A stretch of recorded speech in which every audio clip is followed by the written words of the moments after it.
BME, greater than 20, name's Lauren, second-year student. Study all day, work nights as waitress. Life was ordinary, nothing special really.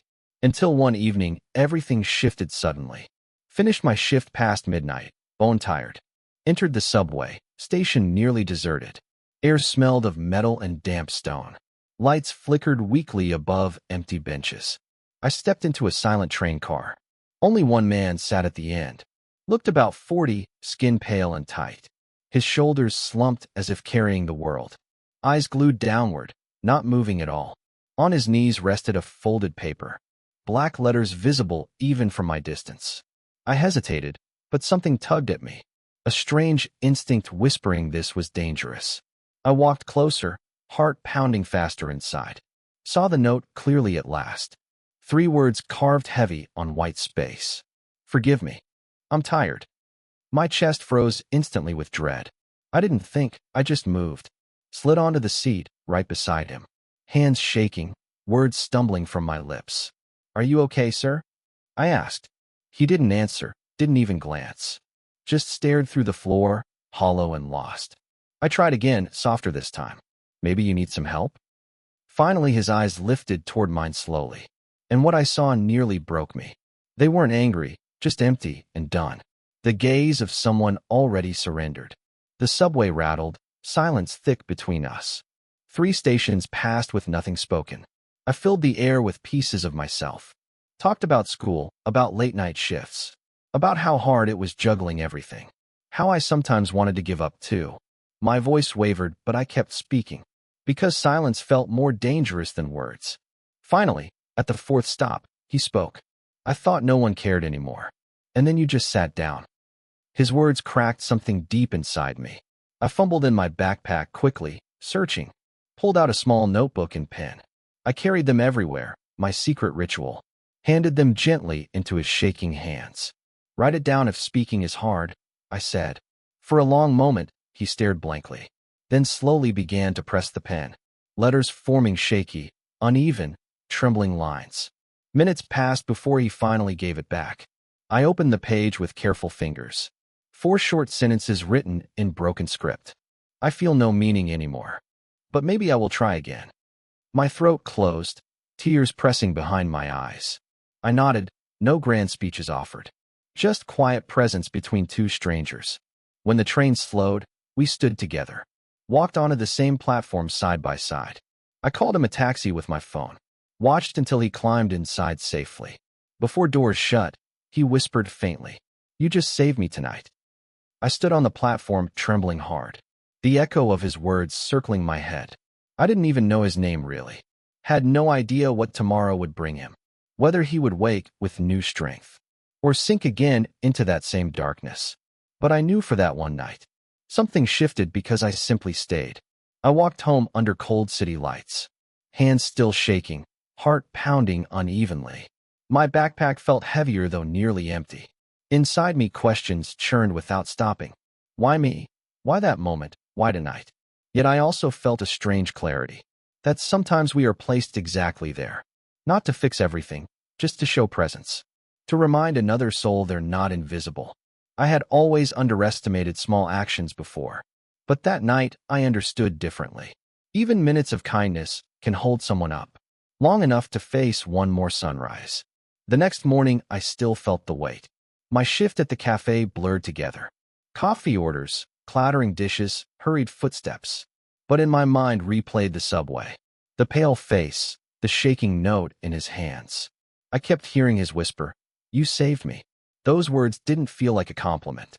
They felt like responsibility pressed into my chest. I thought about how fragile he looked. And how many others might sit like him. Alone, unseen, carrying unbearable silence quietly. My throat tightened each time I pictured it. Between customers, I scribbled in my notebook. Wrote down fragments of memory, fears, questions. Trying to anchor the experience into words. Writing helped me breathe a little steadier. But also made me realize a truth. We walk past strangers every single day. Never knowing who carries invisible battles. And sometimes all it takes is noticing. Days passed, but the memory stayed sharp. Every time I rode the subway again. I scanned faces with different eyes now. wondering who else was holding quiet despair. My heart raced at the thought of missing it. Missing another chance to simply sit down. I began carrying my notebook everywhere closer. Pen tucked neatly between worn pages.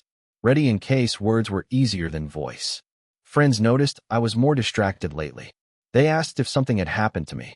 I hesitated, but eventually told them the story. Their expressions shifted from disbelief to silence.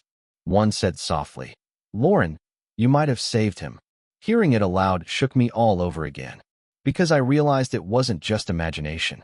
That night could have ended differently without me.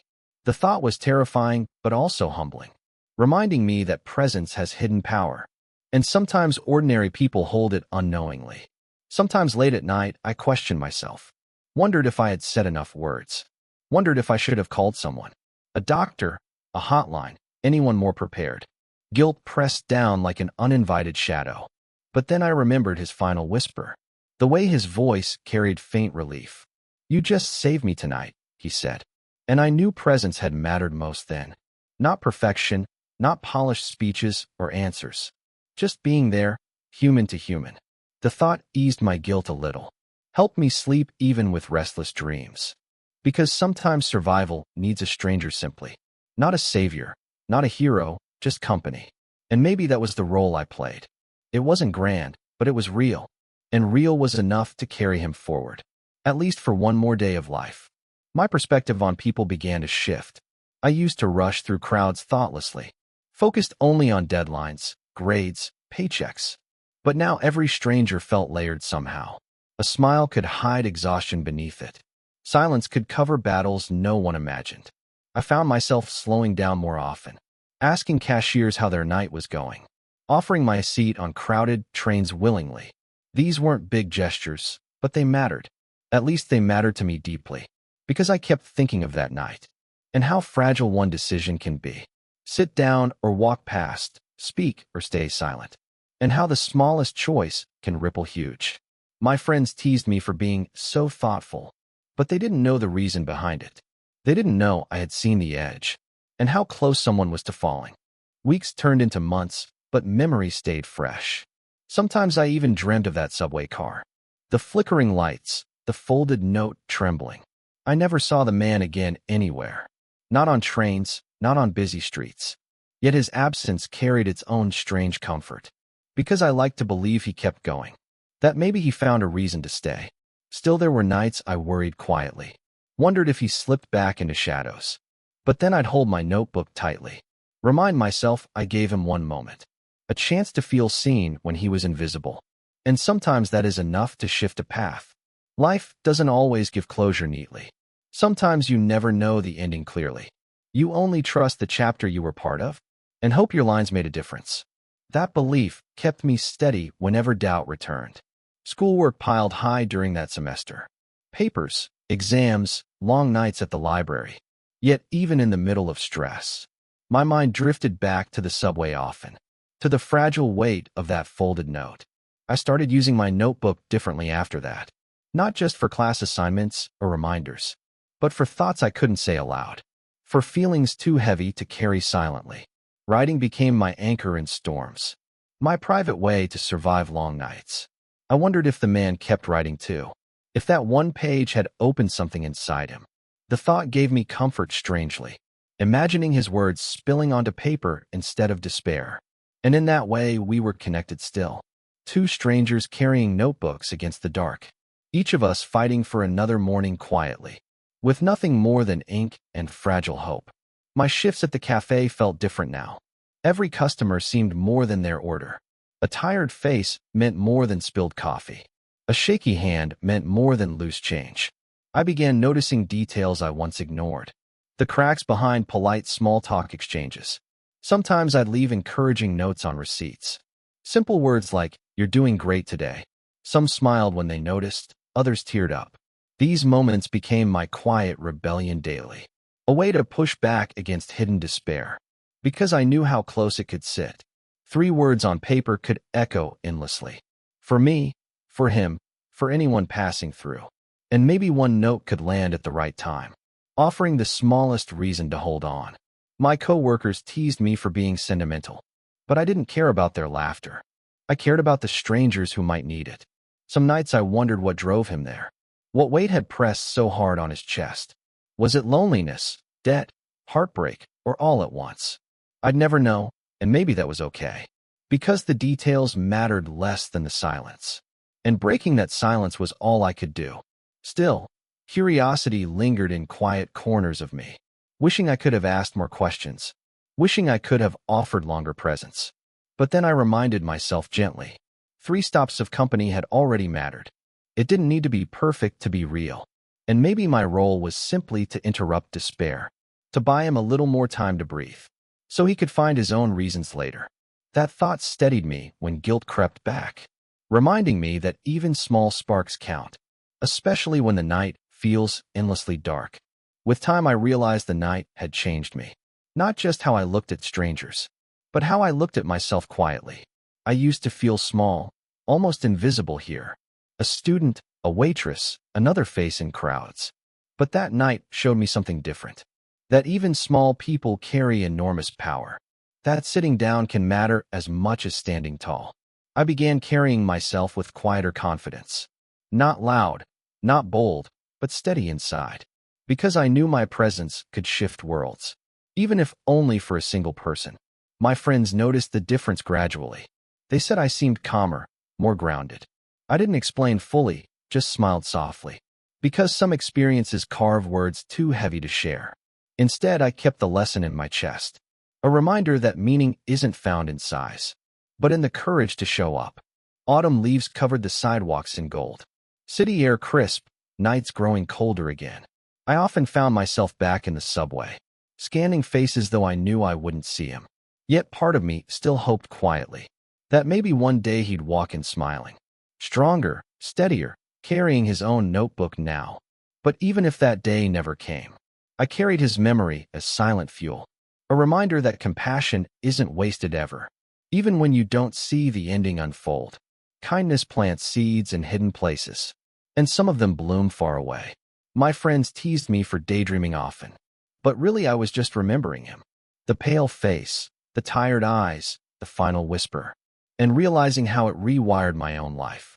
Because since that night, I chose differently.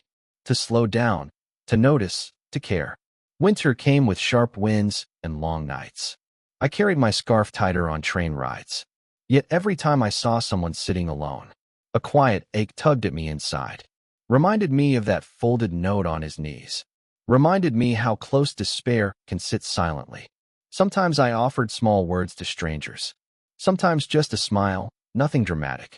But always with the hope it reached them. My notebook filled faster than ever before. Pages of thoughts, fears, tiny encouragements. I even left some pages behind on purpose, tucked between subway seats or cafe tables, hoping someone would find them unexpectedly, and maybe feel a little less invisible too. This became my own quiet ritual nightly, an unseen conversation with whoever might need it, a way to keep his story alive through me, and to remind myself kindness must keep moving. Sometimes I asked myself why it was me, why I stepped onto that train at midnight, why I noticed the note in his lap, why I chose to sit instead of walking past. The questions circled, but answers never arrived. Still, I came to believe in something simple, that maybe we don't choose moments like these. They choose us when we're needed most. And that night, I was simply available. A tired student with a backpack and courage. Enough to sit, enough to stay. That realization humbled me every time, because it meant anyone could do the same. Kindness didn't require perfection or training, only willingness to pause and be present. And once you know that truth clearly, you can never see the world the same. You notice more, you hesitate less. You choose to sit when others keep walking. My friends sometimes asked why I carry notebooks, why I scribble between classes and work shifts. I just smile and say it helps me think. But truth runs deeper than I can explain. Those pages became my anchor after that night. A place to pour weight I couldn't hold. A way to honor the man I met. To keep his struggle from disappearing completely. Every line feels like a thread connecting us, reminding me that silence can be broken gently. Some nights I even write to him directly. Letters to a stranger I'll never see again. Telling him I hope he's still standing. that his story is still shaping mine, and that maybe our brief encounter mattered more than either of us could measure in that moment. The notebook holds both our voices now, proof that even fleeting connections can last forever. As semesters passed, the city felt different. Not softer, but less overwhelming somehow. I walked with a steadier rhythm inside me, not because my struggles disappeared overnight, but because I carried purpose in my chest. Purpose born from that subway encounter. Whenever stress threatened to drown me in deadlines, I reminded myself of his whisper that night. "You just saved me," replayed like a mantra. And suddenly exams, shifts, exhaustion felt lighter. Because survival wasn't only about me anymore. It was about proving kindness had weight. About showing presence can truly change lives. Even the smallest ones, even briefly. So I worked, studied, and scribbled faithfully, carrying both my dreams and that memory, side by side like two parts of me. One chasing a future, one guarding a past. Both teaching me how to keep going. Over time, I started sharing pieces of the story. Not the full detail, just the lesson inside. During group projects, casual talks, late-night coffees, I told friends that presence matters more than advice. That sometimes just sitting beside someone is enough. They listened quietly, some even nodded slowly. A few admitted they'd felt invisible before, and wished someone had noticed their silence then. Their honesty struck me deep in the chest. Proof that hidden battles surround us everywhere, and that most people never say a word. I realized the subway man wasn't rare. He was one of many carrying heavy weight. And if that was true, so was the answer. That kindness has to keep repeating daily, because you never know whose life waits on it. The thought both scared and strengthened me. A reminder that small choices carry enormous echoes. Summer nights grew hot, trains sticky and loud. Yet every ride carried quiet reminders for me. I'd glance at commuters staring blankly at ads. Wonder if behind their stillness lived the same pain. Sometimes I wanted to ask each of them, "Are you okay? Do you need someone here?" But I knew silence often builds its own walls. So instead I offered what I could quietly. A smile, a nod, a seat surrendered. Small gestures, invisible to most, but not to me. Because I had seen how fragile hope was. How quickly it could slip away unseen, and how easily a stranger could hold it steady. The subway became more than transport now. It became a place of endless possibility. A reminder that life and death sit close. Closer than we like to believe sometimes. And that we all carry the chance to tip the scale. Autumn returned with sharp winds and busy classes. I buried myself in essays and long shifts. Yet the memory of that night still lingered, never fading no matter how time moved. Sometimes I wondered if I'd ever see him again. Maybe walking stronger, eyes clearer, head higher. Or maybe I never would, and that was okay. Because the point wasn't reunion, it was impact. 3 stops of silence broken had mattered enough. And that truth carried me forward quietly. Helped me through my own nights of doubt. Because I remembered what I told him. About struggling, about wanting to quit sometimes. Those words weren't only for him really. They were for me too in disguise. Reminders that I could endure storms myself. That if I told him to keep going, I owed it to myself to do the same. And so his survival and mine became linked. Winter crept back with frost on the windows. I sat again in the subway late one night. Same metal seats, same flickering lights overhead. But this time the weight in me felt different. I wasn't the same girl from that evening. I carried scars and strength stitched together. Carried proof that even brief moments can matter. I pulled out my notebook, pages nearly full. Wrote a simple line across the margin. Kindness saves more than we ever see. Closed it gently and held it in my lap. Looked around at strangers with softer eyes. Wondered how many battles hid behind their silence. How many folded notes would never be read. Yet instead of despair, I felt resolve. Resolve to keep showing up quietly. To keep believing presence could be enough. Because sometimes enough is everything in the dark. Looking back now, I still feel the tremble. The cold subway car, the folded note. The weight of a man's tired eyes on me. And the whisper that etched itself into my heart. "You just saved me tonight." I never learned his name, his story, his ending. But I learned what mattered most from him. That presence can hold someone on the edge. That silence can be broken by simple words. and that even minutes can change an entire life. Since then, I've carried that truth everywhere. Into classrooms, into work, into friendships. Reminding myself to notice, to ask, to stay. Because you never know who needs it quietly. And maybe one day you'll be the reason. Someone decides to try one more time. So I'll ask you honestly now. Have you ever saved someone just by being there? Share your story in the comments below. And if this touched you, leave a like. So more people remember how powerful small kindness can be.